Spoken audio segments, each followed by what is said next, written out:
Hello, I'm Dr. Rajita, faculty of Next Fellow. So today's topic is on superficial and deep peroneal nerve. So first we shall begin with the superficial peroneal nerve. So superficial peroneal nerve, it begins at the bifurcation of common peroneal nerve. So here we can see this is the common peroneal nerve which bifurcates at the neck of fibula. Common peroneal nerve is otherwise called common fibular nerve, and when it bifurcates, the superficial peroneal nerve runs laterally, which is otherwise called superficial fibular nerve. So superficial peroneal or superficial fibular nerve, it lies deep to peroneus longus muscle. We can see a twig giving off to peroneus longus. So it lies deep to peroneus longus muscle and peroneus brevis muscle, and further it lies below deep to extensor digitorum longus, and where it pierces the deep fascia in the distal third of the leg. You can see here the blue colored structure is the superficial structure where it pierces the deep fascia at the distal third, means lower third of the leg, and it supplies peroneus longus, peroneus brevis, and because it is a lateral compartment nerve, so it supplies both the lateral compartment muscles, and it also supplies the lower leg and most of the dorsum of the foot. So the blue colored here, the lower leg and most of the dorsum of the foot is supplied by the superficial peroneal nerve. We can see dorsum of the foot here, except the first web space, that is between the great toe and the second toe. So except that area, rest everything, the dorsum of the foot is supplied by superficial peroneal nerve, and lateral most part of the foot is supplied by sural nerve. So the cutaneous supply, it is the yellow colored one is the lateral compartment. This is the medial side, this is the lateral side. So upper part of the leg is supplied by common peroneal nerve. Superficial peroneal nerve with the root value L4 to S1. It supplies the dorsum of the foot and lateral part of the lower third of the leg.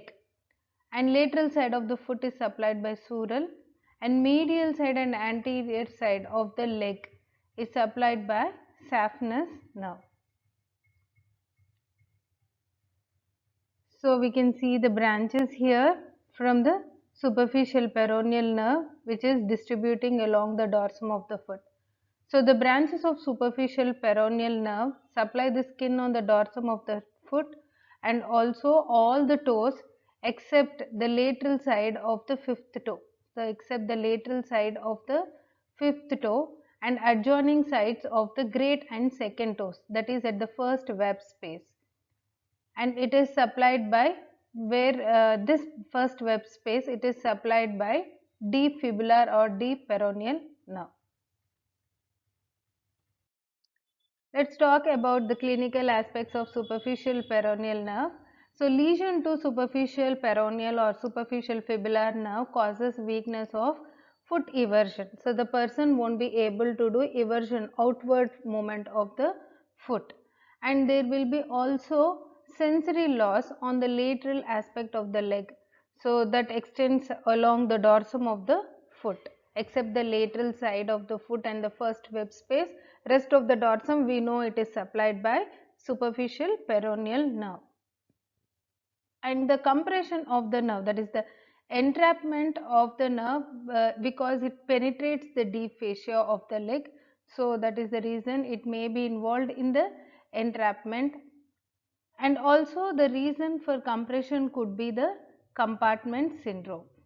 So the reason for compression could be the compartment syndrome, which is called lateral compartment syndrome of leg, and this occurs because of like the lower leg is it is covered by a tight sleeve of the fascia.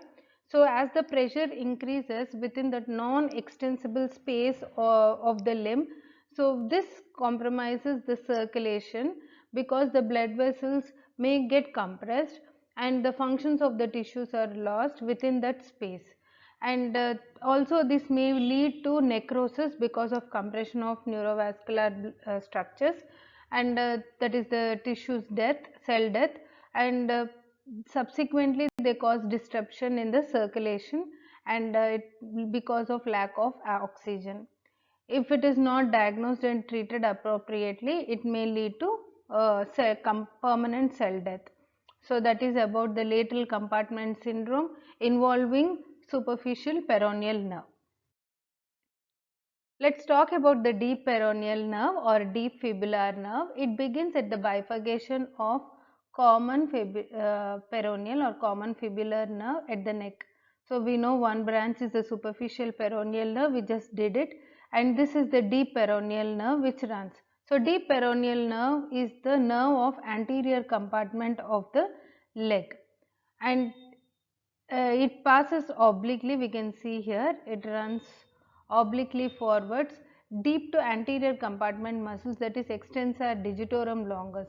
It passes deep to extensor digitorum longus in front of the interosseous membrane and reaches the anterior side, like it reaches the anterior compartment along with the anterior tibial artery, and proximal, that is at the it is related to the anterior tibial artery in the proximal third of the leg, and it descends with the artery till the level of ankle. So after descending, where it divides into lateral and medial terminal branches, we can see here lateral and medial terminal branches. As it descends, the nerve of is first lateral to the artery. It runs first lateral to the artery, then it crosses along the anterior side and finally becomes lateral to the ankle. It supplies the muscles of anterior leg compartment, that is tibialis anterior. We can see here its distribution. It supplies tibialis anterior, extensor digitorum longus, extensor hallucis longus and peroneus tertius. And in the foot it supplies extensor digitorum brevis and dorsal digital cutaneous nerves, where it supplies the first web space. Here it is shown, it supplies the first web space. So that is about the nerve supply, distribution of muscular and cutaneous branches. It also gives articular branches to the ankle joint because it crosses the ankle joint from front.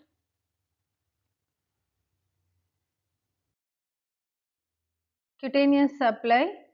So we can see the cutaneous supply of deep peroneal nerve. It supplies in the first web space. So here we can see this is the deep peroneal nerve, which is the nerve of anterior compartment, goes to the first web space, and rest of the dorsum we know it is supplied by superficial peroneal nerve. So the lateral terminal branches crosses the ankle deep to the extensor digitorum brevis, and sometimes it gets enlarged to form a ganglion called as pseudoganglion and supplies extensor digitorum brevis, and then it supplies the first web space, that is in the dorsum of the foot. So now, like going to its clinical aspects, anterior compartment syndrome. So here we can see an image of anterior compartment syndrome, which is an isolated injury of deep fibular nerve. Similarly, we saw just now lateral compartment syndrome, which is because of superficial peroneal nerve. So deep fibular or deep peroneal nerve will get compressed in anterior compartment syndrome and affects the anterior compartment of the leg, and or intraneural ganglion cyst. It forms cyst which is called intraneural ganglionic cyst. Intraneural ganglionic cyst is a non-neoplastic gelatinous cyst, and which can be found in the epineurium of the peripheral nerve, and early diagnosis and appropriate surgical treatment of this condition is better key for the successful outcome. So that is about the intraganglion neural cyst or ganglionic cyst, which is like a gelatinous cyst. So what happens in anterior compartment syndrome? All the anterior compartment muscles helps in dorsiflexion of the foot.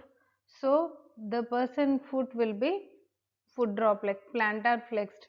He won't be able to do dorsiflexion. So weakness of ankle dorsiflexors, extension of all toes will be also weak, but foot eversion will be normal, because eversion, it is because of peroneus longus and brevis, and inversion is because of posterior tibialis muscle, tibialis posterior muscle. So inversion, eversion won't be lost, they will be normal, but there will be weakness in the ankle dorsiflexors and even the extension of toes, because extensor hallucis longus, extensor digitorum longus, extensor digitorum brevis, all these are involved. And also there will be loss of sensation in the first web space. We know that is the cutaneous supply of deep peroneal nerve. So there will be loss of sensory supply to first web space. So this completes. Now let's do a short summary of superficial peroneal, deep peroneal and even the common peroneal. So we are dividing, this is a schematic image for you all to understand. So we are dividing two lines along the course of the nerves, and above to the line it indicates the popliteal fossa. Here is the leg region and foot region. So first we shall begin with the common peroneal nerve. So common peroneal nerve gives rise to sural communicating nerve. This is sural communicating nerve. It also gives rise to lateral sural nerve, which supplies cutaneous supply to the upper part of the leg laterally. Sural communicating nerve goes and joins with the sural nerve, and these 2 to 3 branches of genicular nerves which supply the knee joint, and also it supplies to superior tibiofibular joint, articular branches to superior tibiofibular joint. So these are the branches given off by the common peroneal before terminating into superficial peroneal and deep peroneal. So this is the superficial peroneal and this one is the deep peroneal nerve. Let's see about the superficial peroneal distribution. It supplies lateral compartment, so peroneus longus, peroneus brevis. So this is peroneus longus, this is for peroneus brevis muscle, and then it pierces the deep fascia and becomes superficial, where it supplies skin along the lateral side of the leg, lower part of the lateral side of the leg, and further it continues and divides into branches to supply the dorsum of the foot. So these branches are meant to supply dorsum of the foot. Next, about the deep peroneal nerve, it supplies anterior compartment muscles of the leg. So it is the nerve of anterior compartment. So it supplies tibialis anterior, it supplies extensor hallucis longus, extensor digitorum longus, peroneus tertius. All these are anterior compartment muscles. It also gives some articular branches to the knee joint, and it further supplies extensor digitorum brevis, and finally it terminates by supplying into first web space. That is the lateral branch of it continues to supply first web space. So this is the summary of common peroneal, superficial peroneal and deep peroneal nerves. Let's do some MCQs. Deep peroneal nerve sensory supply. I hope you will be knowing the answer now. So first web space, fifth web space, anterolateral dorsum of the foot, lateral part of the leg. So the answer is obviously the first web space.